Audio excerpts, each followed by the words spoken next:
اسمع كلام الإمام النووي، كلام جميل في سوء الظن أو الظن السيء بالمؤمنين. ماذا يقول الإمام النووي؟ ودي يا أحبابي نتأمل هذا الكلام. يقول: واعلم أن سوء الظن حرام مثل القول. هل يجوز الإنسان أن يتكلم على إنسان يشتمه؟ حرام. يغتابه؟ حرام. ينم عليه؟ حرام. هذا حرام بالاتفاق. يقول الإمام النووي: حرام أن تتكلم فيه بسوء، وحرام أن تسيء الظن به. فكما يحرم أن تتحدث على غيرك بمساوئ، فإنه يحرم عليك أن تحدث نفسك أيضا بذلك وتسيء الظن بإخوانك. في غيبة اسمها غيبة قلبية، وفي غيبة مقالية، وفي غيبة فعلية. غيبة الفعلية: فلان ايش معنى هذا؟ ولا فلان سمين أو قصير، هذه فعلية. الغيبة القولية: فلان كذاب، فلان بخيل، إلى غيرها. لكن فيها أحيانا غيبة قلبية، وهي أن يجتمع الإنسان مع نفسه ويناظر في واحد خطيب، قال إيه والله من الرياء والنفاق، اللهم صل على يا ابن الحلال، عين خير، سبح، قال أعطى، حط في صندوق أو أعطى فقير، قال إيه عشان الناس وراك، الله أكبر، اللي مهب لله باطل. هو ما نطق بكلمة. واحد ما شاء الله رآه، ما شاء الله صلى بنا ثم قرأ فبكى، قال إيه هذه يا مال الشرقة اللي تخليك ما تنطق. ليه يا أبو فلان؟ قال هذه دموع مهيب لله. يا شيخ، مع أنه ما تكلم لكن أساء الظن بإخوانه.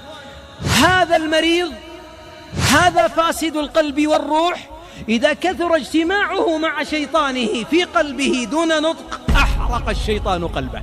ولهذا بعضهم مقطع براطمه، الله يجزاه خير، يقطع في براطمه، منقهر من نجاح الناجحين. ولذلك سوء الظن بوابة لكل رذيلة. ولذلك الحبيب صلى الله عليه وسلم يقول: إياكم والظن فإن الظن أكذب الحديث، يوصل الكذب.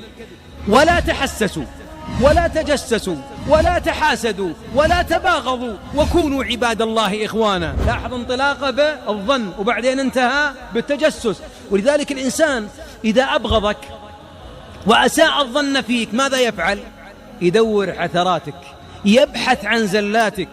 ولذلك تقول له، ما تلاحظون بعض الناس يقولون فلان بعير؟ إيش معنى بعير؟ جمل، ما ينسى يا شيخ، حاقد دائما.